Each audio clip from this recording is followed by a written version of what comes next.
Hey guys, welcome back to the channel. Today we're in Point Pleasant, New Jersey, working on the house that was raised a few weeks ago.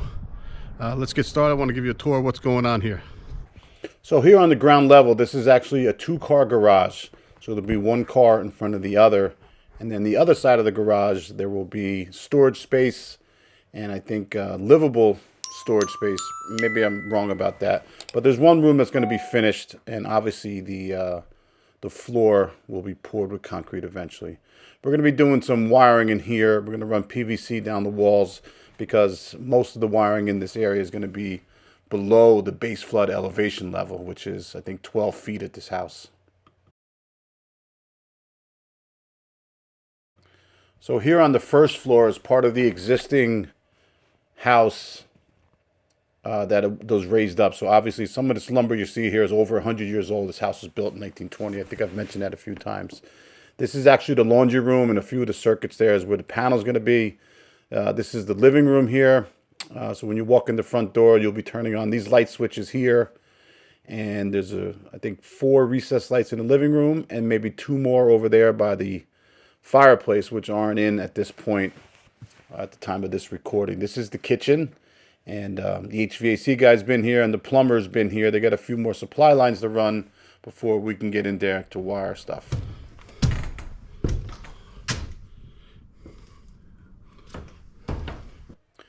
Up here on the second floor, there's 3 bedrooms and a bathroom and a brand new furnace behind the knee wall at the back of the house in the back of the second floor.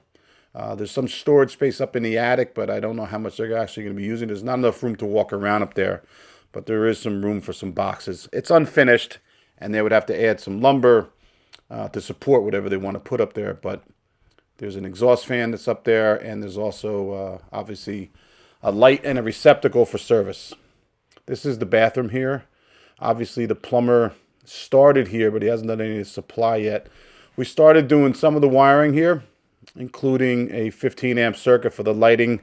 We're going to have an exhaust fan, we're going to have vanity lights, and we're going to have a shower light inside the shower, which is what you see right there.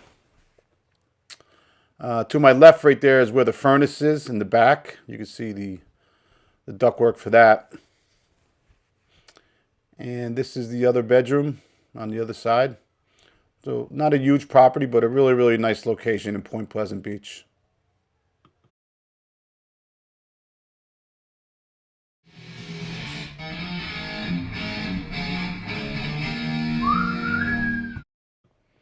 I really like to listen to music when I'm working. There's nobody here, so I got the radio out. Otherwise, I'll just have my AirPods in most of the time. Okay, so over here we see behind me there that box where it says Slater. That's going to be a fireplace if you didn't recognize what that is. So what I'm doing here is I'm putting together a disconnect switch box, actually an ignition switch to turn the gas fireplace on. And so what I did was I ran a piece of MC cable out of this switch box to where the fireplace is going to be, because there's metal. Obviously, it's a metal enclosure, the fireplace. And I just want to make sure that there's no damage to the conductors. That's the only reason why I ran this piece of MC cable. And so this switch right here turns the gas igniter on and off. Or maybe just on, I think, or off. I'm not exactly sure the protocol, how it works exactly, because we don't have one here. We have electric heat fireplace at our house. And these supports for the wires, you might see these around the house. Those are called Colorado Gym clips. And they're made by a company called Caddy. How they got the name Colorado Gym, I'm not exactly sure. In fact, most people don't even know they're called Colorado Gym. We just call them CJ clips. And that's how I ordered them from the supply house. But I did find out that they are called Colorado Gym.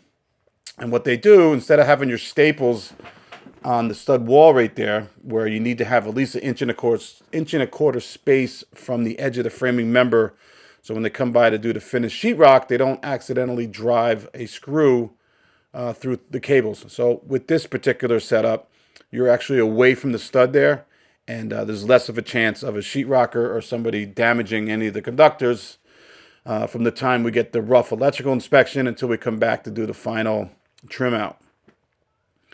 So that's what the Colorado gyms really speed things up. It's a little bit of money to get them on onto the job. Not a big deal. I usually buy a box of them, and there's maybe 500 in there. I'm not exactly sure. But I bought a box for this job, and there's plenty left over, and I use them everywhere. I really like the way they appear on the jobs and speed things up as far as the rough wiring goes. So here, this is just a single pole switch, and so I have a feed in, obviously, and I got a feed out. I think I have 2 feed outs, and I have the switch leg. So I got a total of, I think, 5 conductors in this box, which is plenty for a 4-inch square nail-on box. And then I'm going to put a 1/2-inch plaster ring on top of that, and that'll give me more box volume for all my conductors and my devices and my equipment grounding conductors. Here's what I mean by the plaster ring. Some people call it a mud ring, but if you have a stamped number on this plaster ring here that mentions cubic inches of space, that adds to your total cubic inches of space inside the junction box for your conductors and your device and your equipment grounding conductors. That's National Electric talk for anybody that doesn't know what I'm talking about. We're talking about box fill right there, which is kind of important. And so here, the fireplace is not in yet, and what I'm going to do is I'm going to leave a connector, an MC connector on this wire, and I'm going to strip the conductors and leave some wire nuts. And if the fireplace installers are so inclined to set the wiring up to the fireplace, I'm going to let them do that and check it when I go back to energize the circuits. So up on the second floor here, this is the light that I'm going to install up in the attic, and it's got a motion sensor built right into it, that bubble on the end closest to the camera here. And so when you open up that hatch to the attic, the light will automatically turn on. There's no windows, or there might be some venting, but there's no light up in that attic. So no matter what, if you're up there, you're going to need to be able to see. And this allows the owner to open up that hatch and the light to automatically come on. That's a nice feature. And I'm going to do it now because I think when I come back here to finish, it might start getting warm.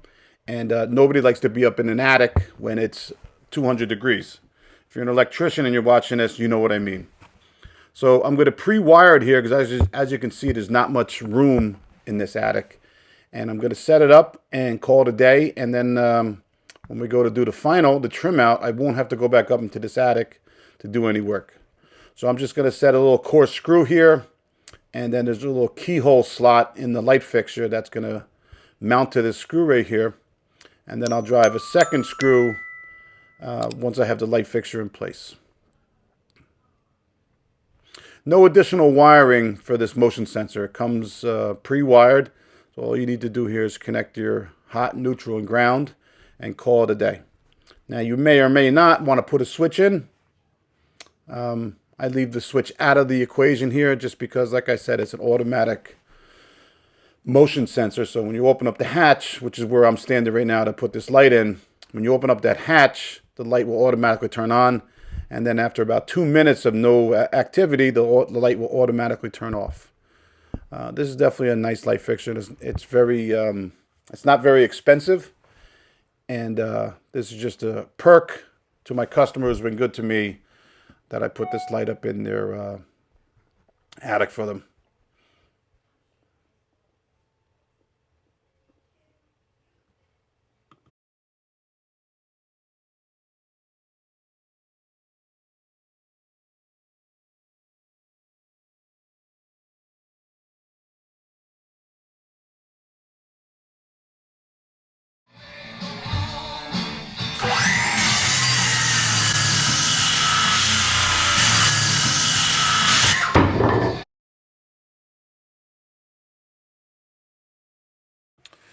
So the reason why I cut a couple 2x4s here is because I imagine at some point on the second floor they might do some wood trim finish, and I don't exactly know what kind of trim they're going to do. So I'm going to add 2x4s to this existing 2x4 wall here so that my box is not inside that wooden trim work, should there be wooden trim work.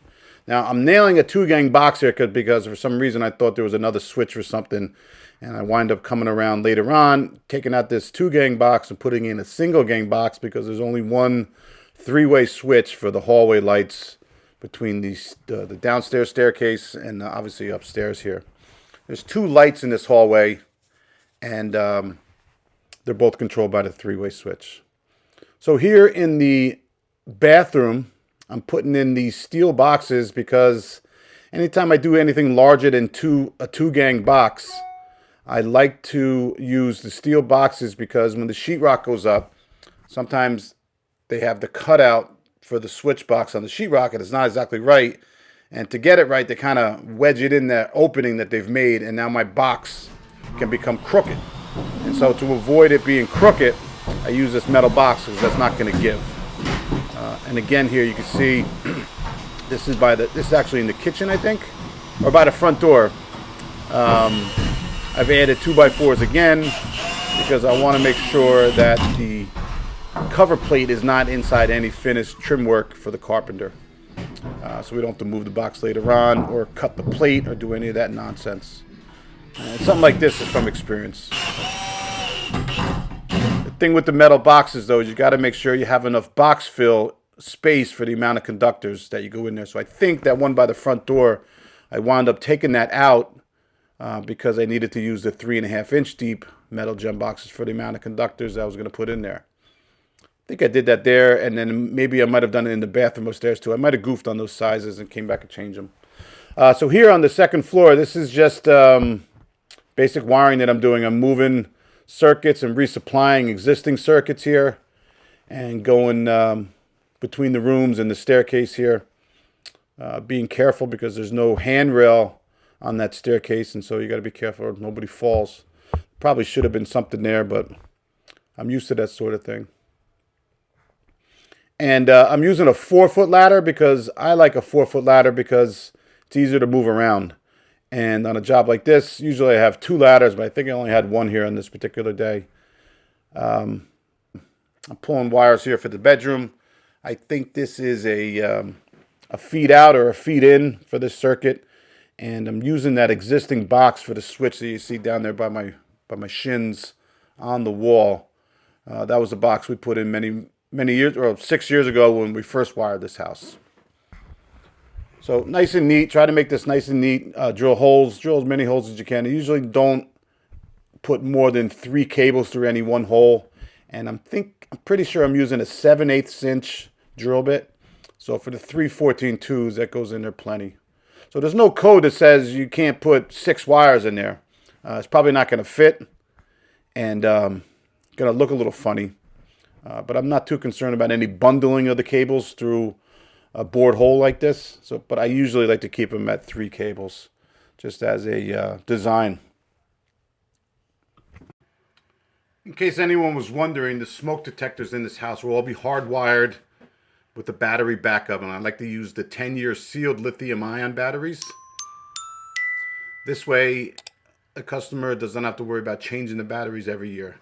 So these particular smoke detectors and carbon monoxide combination detectors cost a little bit more with the lithium-ion battery, but I believe they're better and safer and offer my customers better protection against, God forbid, a fire in their house. They'll have time to get the hell out of there and call the fire department.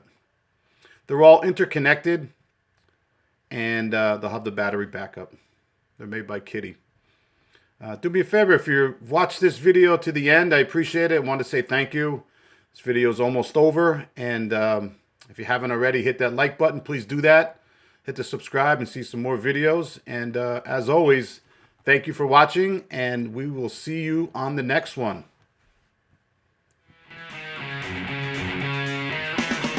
Thanks for watching this video. Be sure to subscribe, and we'll see you on the next one.